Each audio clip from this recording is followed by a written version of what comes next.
ಹಿರಿಯೂರು ತಾಲೂಕು ಆಸ್ಪತ್ರೆಯ ಸಿಮೆಂಟ್ ಛಾವಣಿ ಕುಸಿದಿದೆ.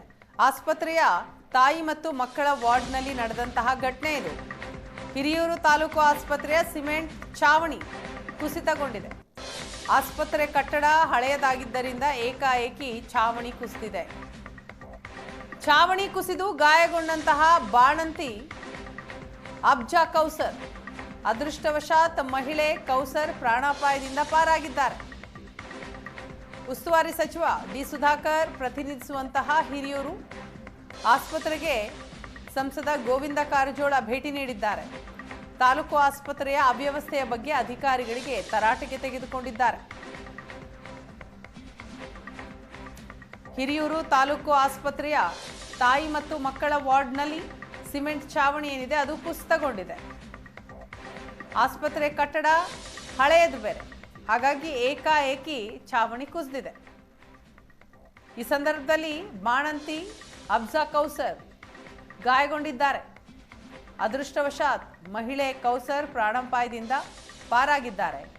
ಉಸ್ತುವಾರಿ ಸಚಿವ ಡಿ ಸುಧಾಕರ್ ಪ್ರತಿನಿಧಿಸುವಂತಹ ಕ್ಷೇತ್ರ ಸಂಸದ ಗೋವಿಂದ ಕಾರಜೋಳ ಅವರು ಆಸ್ಪತ್ರೆಗೆ ಭೇಟಿ ಕೊಟ್ಟರು.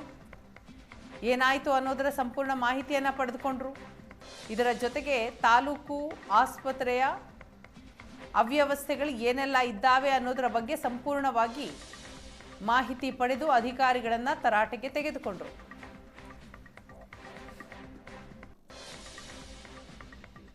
ಸ್ಥಳಕ್ಕೆ ಭೇಟಿ ಕೊಟ್ಟಿದ್ದಾರೆ. ನಾನು ಅವ್ರನ್ನೇ ಮಾತಾಡಿಸ್ತಾ ಹೋಗ್ತೀನಿ. ಈಗ ಸರ್ ಈಗ ಮೇಲ್ಛಾವಣಿ ಕುಸಿತು ಮಹಿಳೆಗೆ ಗಂಭೀರ ಗಾಯ ಆಗಿರ್ತಕ್ಕಂಥದ್ದು ಒಂದು ರೀತಿ ದುರಂತ ಸರ್. ಇದು ಏನು ಹೇಳ್ತಾರೆ?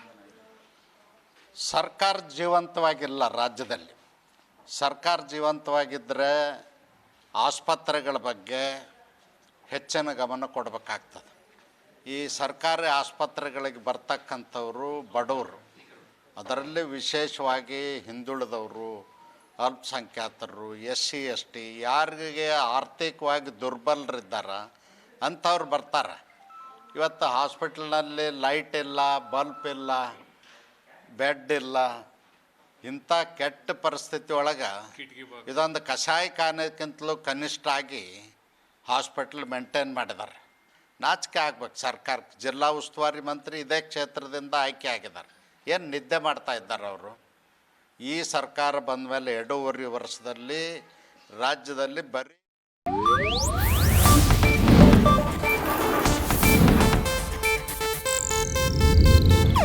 ಇದು ಏಷ್ಯಾನೆಟ್ ನ್ಯೂಸ್ ನೆಟ್ವರ್ಕ್ ಪ್ರಸ್ತುತಿ.